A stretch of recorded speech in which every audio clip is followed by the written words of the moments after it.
कैसे हो आप सब। मौसम का रुख बहुत बदल रहा है। इस मौसम की नजाकत को देखते हुए सबसे पहले जो मेरी आप लोगों के लिए क्या बोलूंगी हिदायत है कि काइंडली आप लोग अपनी सेहत का ख्याल रखें। सेहत का ख्याल रखोगे या सेहतमंद रहोगे तो अपनी एग्जामिनेशन की प्रिपरेशन अच्छे से कर पाओगे, क्योंकि एग्जाम आप लोगों के विद इन मंथ आने वाले हैं या कईयों के तो फ्यू डेज रह गए हैं।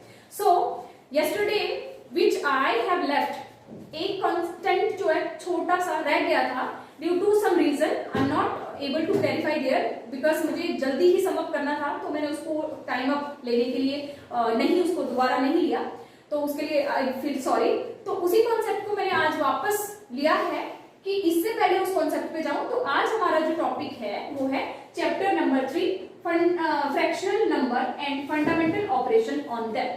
इसको इससे पहले डिस्कस करें, हम पिछले एग्जाम्पल को क्लैरिफाई करेंगे।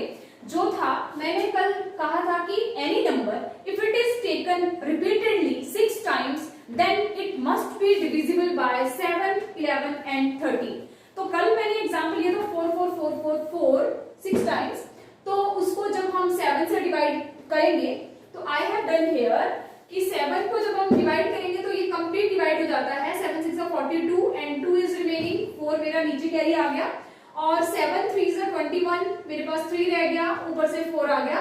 अगेन यहाँ पे 34 हो गया, 7 4 से 28, 6 रिमेनिंग हो गया और आपने अगेन 4 लिया है यहाँ पे और 7 9 से 63, 1 रिमेनिंग रह गया है and you have taken 1 more 4 14, 7 2 से 14 और ये हमारा कंप्लीटली डिवाइड हो जाता है। एंड अगेन अगर सेम नंबर को मैं 11 से डिवाइड करूं, क्या ये डिवाइड होता है?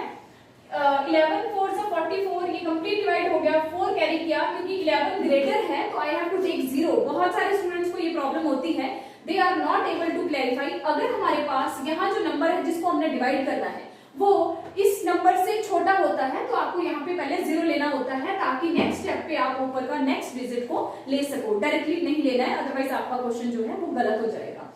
तो 0 ले लिया, यहाँ से 4 आ गया, again you have taken above 4 to here and 11 4 से 44, दोनों कैंसिल आउट हो गए, 44 माइनस 44 आपका 0 आ गया और उसके बाद आपका 4 रह गया, अगेन 0 लेना पड़ेगा, फिर से 4 बच गया, फिर से 4 कैरी किया, 11 4 से 44, ये भी हमारा कंप्लीटली डिवाइड हो जाता है। उसके बाद क्योंकि वहां पे क्लैरिफिकेशन में फैक्ट में था कि कोई नंबर अगर 6 टाइम रिपीट हो वो 7, 11 और 13 से डिविजिबल होता है। इस बात को प्रूव करने के लिए I have taken 4, you can take any example, तो आप करके देखोगे तो वो क्लैरिटी के साथ आपको डिविजिबल होगा। अगर बाय चांस नहीं होता है तो आप मुझे कमेंट पे लिख के दे सकते हो। और 13 से डिवाइड किया तो 13 3 से 39, यहाँ पे मेरे पास 5 रह गया and 4 I have taken from above और 13 4 से 52, 2 रिमेनिंग हो गया। जब हम इसको सब्ट्रैक्ट करेंगे तो ऊपर से मैंने 4 कैरी किया, 24 13 1 से 13, 11 बच गया, ऊपर से अगेन 4 कैरी किया क्योंकि ये 13 है, मुझे एक नंबर कैरी करना ही था। तो 11 को जब 8 से डिवाइड 11 8 जा 13 8 जा 104 होता है और मेरे पास रह गए 10, ऊपर से 4 कैरी किया, अगेन 11 8 13 8 जा 104 होता है और ये कंप्लीटली डिवाइड आपका हो गया।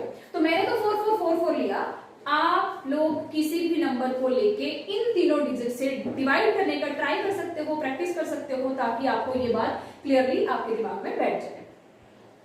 अब जो है आज का जो हमारा मेन टॉपिक है वो है chapter number 3 fractional number and fundamental operation on them. Fraction यहाँ पे एक स्टेटमेंट में मैंने इसको थोड़ा सा डिफाइन करने की कोशिश करा है। व्हेन अ नंबर और एनी क्वांटिटी, कोई भी नंबर या कोई क्वांटिटी कोई भी चीज उसको अगर आप डिवाइड करो इक्वल पार्ट्स में तो एक या एक से ज्यादा पार्ट्स में, तो उन पार्ट्स को हम फ्रैक्शन बोलते हैं। इसको जब हम रिप्रेजेंट करते हैं, लिखते हैं, तो हम fraction is equal to n upon d के फॉर्म में लिखते हैं। अब what does mean by n and what does mean by d? n means numerator Hindi में इसको अंश कहा जाता है और डिनोमिनेटर को हर कहा जाता है।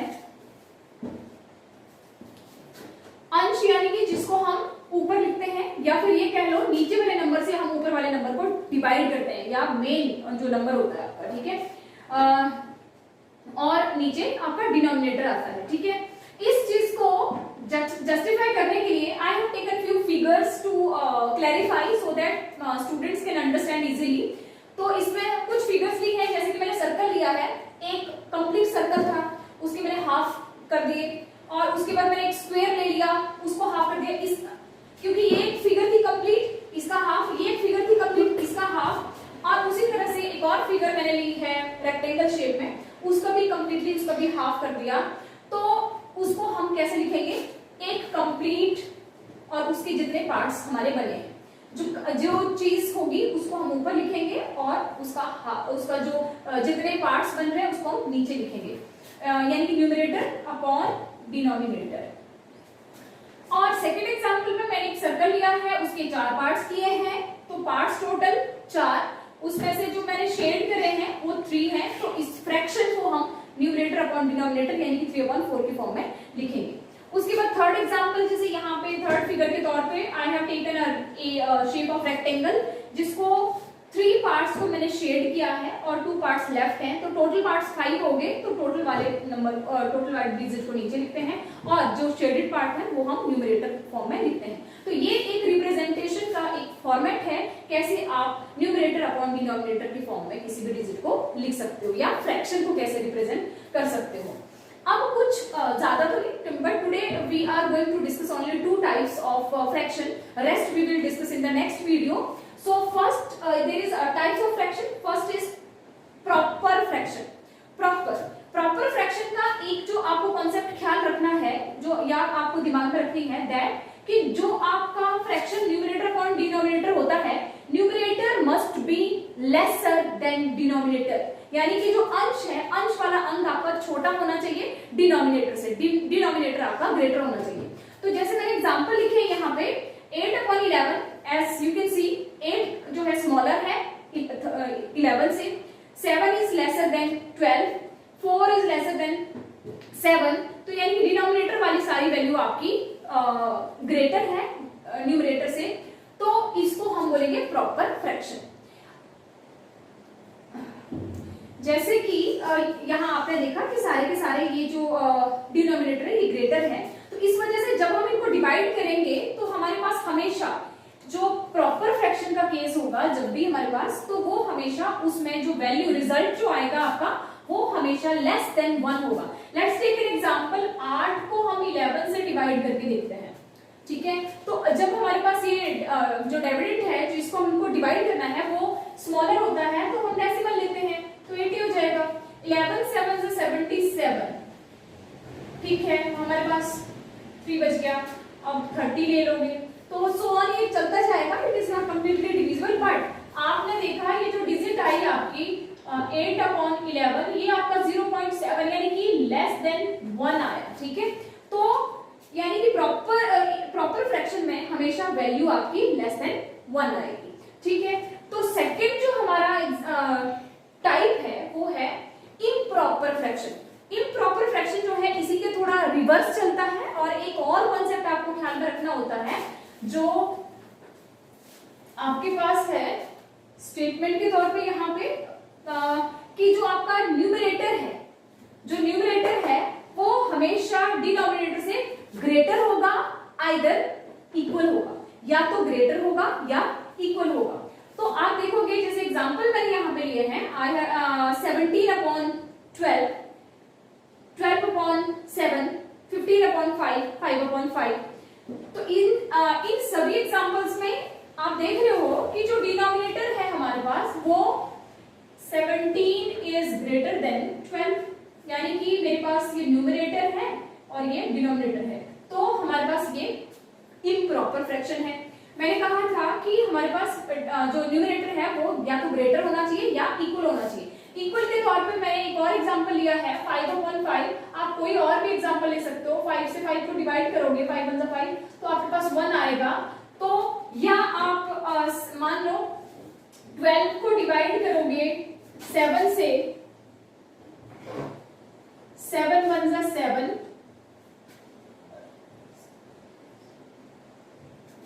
डेसिमल लगा दो 50 हो जाएगा, 7 7 जा 49, 1 बच गया 10, 7 1 जा 7, आपका सोन चलेगा। लेकिन आप देख रहे हो 12/7 का जो रिजल्ट है वो आपके पास 1.71 सोन आ रहा है। It means it is greater than 1 से ज्यादा है, ठीक है। तो ये यहाँ पे कंक्लूड किया है कि वैल्यू इज ऑलवेज, किसकी वैल्यू, इम्प्रॉपर फ्रैक्शन की वैल्यू जो है इज ऑलवेज ग्रेटर और इक्वल टू 1, ग्रेटर 1 से ग्रेटर होगी या इक्वल टू 1 होगी, ठीक है। तो ये थे आज का मेरा कॉन्सेप्ट। यहाँ पे मैं आज अपनी वीडियो को यहीं पे स्टॉप करूंगी एंड रेस्ट जो हमारे टाइप्स बच गए हैं I will take it in the later on videos. Actually I have very less time, फिर भी मैं प्रिपेयर कर रही हूँ, it's okay. So have a very good evening and good night. अपना ख्याल रखना, मौसम खराब हो रहा है, अपनी सेहत का ख्याल रखना और नमस्ते, be happy, stay healthy, good bye.